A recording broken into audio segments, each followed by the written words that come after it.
Buenos días, mi nombre es Daniel Balizón, me encuentro en la Universidad Internacional de las Américas en una entrevista más.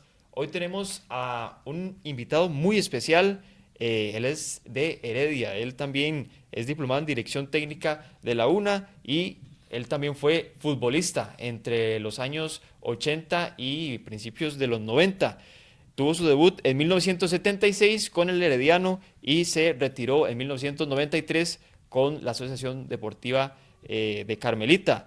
Tiene 130 goles en su cuenta personal. Estoy hablando de Jorge Manuel El Gugi Ulate Arguedas. Don Jorge, ¿cómo está? Bueno, buenos días. Bueno, muy agradecido, ¿verdad?, por la entrevista y estoy a sus órdenes a contestar lo que usted me va a preguntar, ¿verdad? Bueno, empezamos la entrevista primero con quién le transmitió ese sentimiento de pasión por el fútbol, ¿verdad? ¿Cómo empezó todo esto de su gusto por el fútbol y cuándo se dio cuenta que usted quería ser futbolista? Bueno, yo vivía en un barrio futbolero, por así decirlo, ¿verdad? Este, los vecinos míos, muchos habían sido jugadores de fútbol, habían jugado, sobre todo con el Herediano, pues yo soy de Heredia. Entonces yo participaba en lo que llaman las mejengas, ¿verdad? Entonces uno poco a poco se va dando cuenta de, bueno, primero que hay una cosa que a usted le gusta el fútbol, entonces usted que busca jugar y como todos jugaban fútbol, entonces es lo más fácil, ¿verdad? Una bola para 30, 40 chiquillos, entonces no sale tan caro, ¿verdad? Entonces ahí usted se va pasando el tiempo y conforme va pasando el tiempo, la misma gente le va diciendo más o menos si usted puede llegar a jugar. Entonces ya uno como se va direccionando hacia eso, porque también es una cosa que a uno le gusta, es muy bonito jugar. Sobre todo en esas edades, porque esa es la parte lúdica del juego, ¿verdad? Usted llega y, y el cerebro le pide andar detrás de la bola y es algo que usted busca constantemente. Incluso es normal que uno dormía con una bola y se levantaba en la mañana con la bola en la mano o andaba en la calle con la bola en la mano. O sea, era como un accesorio, digamos, del cuerpo. Entonces usted conforme se va haciendo más grande, digamos, y ya adolescente, entonces ya empieza a jugar en equipos más organizados, ya no solo mejengas, sino que organiza partidos. Entonces ahí se va dando cuenta si tiene de alguna capacidad para intentar jugar, digamos, al nivel máximo, que sería en Costa Rica, que era la primera división. De ahí, digamos, en toda esta etapa, de ahí le salió el apodo que usted lo conoce en Sí, prácticamente todo el país, con ajá. el llamado el Gugi. Sí, bueno, digamos, el apodo se pudo haber ido degenerando, ¿verdad? Ajá. De varias cosas que uno cuando está pequeño le dicen, ¿verdad? La- los chiquillos del barrio, digamos, en ese tiempo. Y Ujú. entonces, digamos, el que se prevaleció fue siempre ese. Entonces, ya yo desde que tenía, no sé, es que la verdad no me acuerdo, 9 o 10 años ya me decían así. ¿Y cómo fue su debut? Lo recuerda así perfectamente, ¿verdad? Eso es una fecha que no se olvida, Sí, ¿verdad? no se olvida, eso fue un 25 de julio del 76. Acaba de cumplir yo 17 años. Ujú, Entonces yo estaba en la reserva. En Heredia jugaba, el capitán del Herediano era Jorge Santos, un gran jugador. ujú. Entonces él me dijo, es que a mí me parece que usted debería jugar en lugar de Vicente, porque iban a poner otro compañero. Me dice, para no cambiar nada, o sea, era un delantero por otro, ¿va? Me dice, yo voy a hablar con don Max Villalobos era el entrenador. Entonces él fue a hablar, como cuando pasó ya estábamos comiendo, me llamaron al rato y era don Max Villalobos. Y me dijo, Jorge me dijo esto, Jorge Santos, ¿va? Bueno, Ujú. me dio unos argumentos ahí, me dice, y me convenció, me dice, usted va a jugar mañana, me dijo, así, ¿va? Y entonces yo no sé qué expresión pude haber dado yo, pero me imagino que era como alegría, ¿va? Entonces él me dijo de una vez, me dice, y le voy a decir de una vez, usted va a jugar 90 minutos, yo no lo voy a sacar. Entonces ya ese día jugué y metí un gol. Sí, digamos, lo difícil del Herediano es que tenía 17, él había sido campeón en el 61. Ujú. Entonces en 1977, digamos, ya cumplía casi 18 años de no ser campeón, ¿verdad? Entonces la presión ahí era grande, entonces llegaba gente que tuvo como más dinero, digamos, don Isaac Sasso y don Beto León y mucha gente, ¿verdad? Calixto Ujú. Chávez y mucha gente. Entonces ellos apostaron por llevar gente reconocida. Y el entrenador de Punta Arenas era Antonio Moyano y era el entrenador mío en una selección. Entonces él pidió que me prestaran a Punta Arenas y yo me fui a préstamo. Y dio la casualidad que jugamos la final contra el Herediano. O sea, yo jugaba hoy la final contra el Herediano y terminaba el partido y yo era jugador del Herediano. O sea, era una Sí. situación muy... En el 78 fue Sí, eso. muy difícil. O sea, para mí era mucha presión para mi familia y para todo el mundo, Ajá. porque el préstamo mío solo era, digamos, ese año con Punta Arenas. Ujú. El problema es que en 2 años yo jugué muy poco en Heredia, yo no quería estar. Digamos, yo jugué más o menos como 16 partidos apenas en 2 años. Y el ambiente era muy enrarecido. Yo desde que llegué y me vine de Punta Arenas ya yo no quería estar. Sí, no le daban Sí, minutos. no, había una situación muy complicada, entonces yo no quería estar. Ujú. Y lo que yo quería era jugar, digamos, ¿verdad? Porque yo venía de ser el tercer goleador del campeonato, era Cebolla, Fernando Montero y tercero quedé yo, a no jugar nunca, digamos. Me mandaron a Honduras, a Franco Benavides, a mí, cobraron $10,000 por el préstamo y no nos dieron nada. ¿Me entiendes? Así era porque era una esclavitud, se tenía que hacer lo que ellos decían. Pero a mí me quedaban pocos, 6 meses.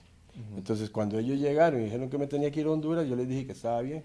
Pasamos ahora a su etapa, que fue la más, ¿verdad? La más vislumbrante para usted, el Alajuelense, ¿verdad? Eh, ¿Cómo fue llegar a Alajuelense, un equipo que es así muy, muy propio, ¿verdad? De la provincia, y digamos, usted tenía un pasado herediano y demás, ¿cómo fue esa llegada? Sí, no era fácil, ¿verdad? Porque el equipo rival digamos, son antagónicos y además en ese tiempo sí se veía muy, muy marcado de que, digamos, de que las dos provincias eran Ujú. limítrofes, ¿verdad? Y entonces la gente, digamos, cuando había un partido entre los dos, tanto liguistas como heredianos, lo veían como algo, digamos, regional, que era en Ujú. esa época más que ahora. De ahí, a mí me tocó ir, pero ya yo, digamos, el pasado herediano se había ido porque ya había jugado ya con Punta Arenas, había ido a Honduras, había jugado con el Carmen, ¿me entiendes? Ujú. Y el entrenador que contrató, ¿cómo se llama? La liga era Álvaro McDonald, que era entrenador mío en la reserva. Bueno, entonces me dijo él, ¿verdad? No me dijo nada, solo eso me dijo. Entonces yo fui a pedir la boleta ¿verdad? Para presentarla y ya me pusieron ahí en la banca. Y entonces él me dijo, entre ahora ahí. Me dice, va a echar un rato. Me dice, arranque de atrás, me dice, porque me dijo, él le decía tocayos a los negros también, me dice, los dos tocayos que están jugando en el centro son muy dormidos, me dice, entre de atrás, y me dice, ahorita metí un gol, entonces yo le hice caso, me dice, arranqué y metí un gol como en 10 minutos que jugué.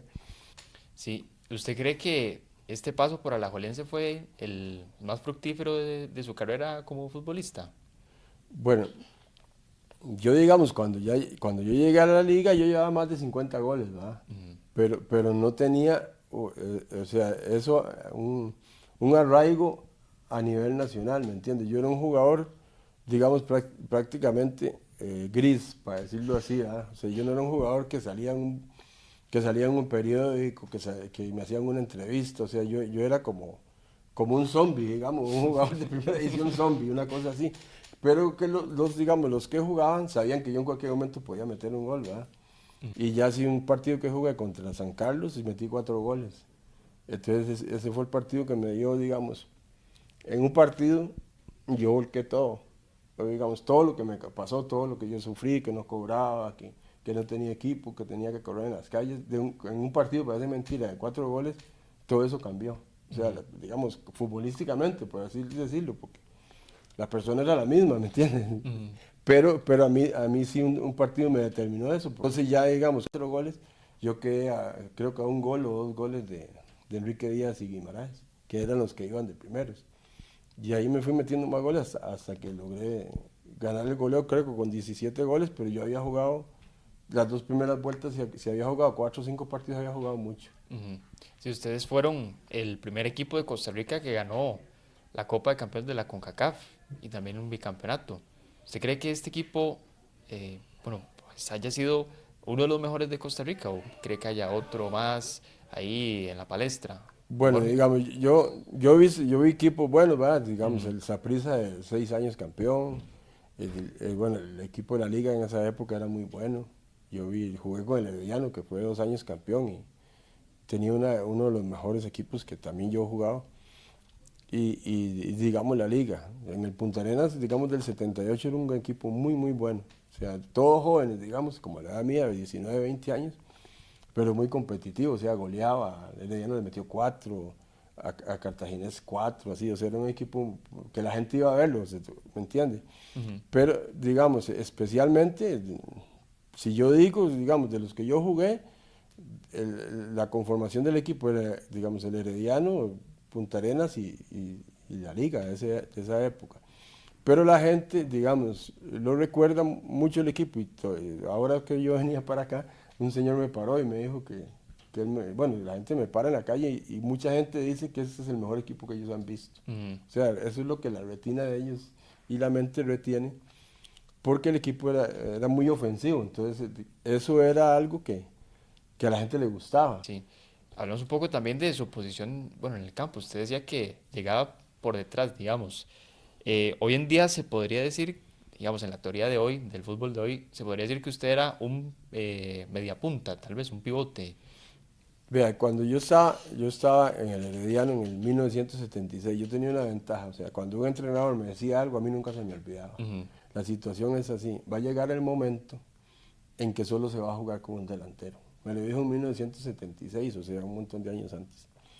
Y entonces yo le dije, ¿por qué, don Max? Me dice, es que lo que le vengo a decir es eso. Me dice, usted no puede seguir jugando de espalda y metido entre los defensas. Usted tiene que salir del juego. Dice, venir y pivotear, y aquí me dijo, me explicó, me dice, usted se sale de la jugada. Bueno, me dio más o menos una semblanza de lo que tenía que hacer. Y él me puso y me llamó. Digamos, los centrales jugábamos contra la liga.